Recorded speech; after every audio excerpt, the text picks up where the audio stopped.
આત્મનિર્ભર ભારતને સશક્ત ભારત બનાવવા માટે થઈને જ્યારે વડાપ્રધાન શ્રી નરેન્દ્રભાઈ મોદીજીએ નારી શક્તિને સમૃદ્ધ કરવા માટેના જે આયોજનબદ્ધ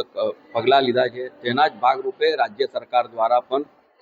મહિલા સશક્તિકરણના ભાગરૂપે આ વર્ષે બજેટમાં 8,000 કરોડ જેટલી માતબર રકમની આખા ગુજરાત રાજ્યમાં કુલ મળીને 9,000 કરતાં વધારે આંગણવાડી કાર્યકર અને તેડાગર બહેનોને જ્યારે નિયુક્તિપત્ર આપવાનો કાર્યક્રમ હાથ ધરવામાં આવેલો હતો. વડોદરા ઝોનનો જે કાર્યક્રમ હતો તેમાં 8 જિલ્લાની કુલ મળીને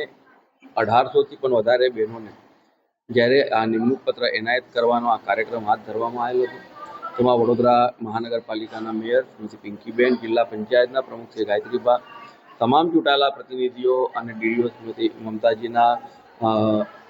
આગેવાનીમાં જ્યારે આ પ્રકારના કાર્યક્રમનું આયોજન કરવામાં આવ્યું હતું. આજે જે નિમણૂક કાર્યક્રમ હતો નિમણૂક પત્રનો, તેથી ખુશ છું કે મને એક કાર્યકરની જોબ મળી સારી પોસ્ટ પર,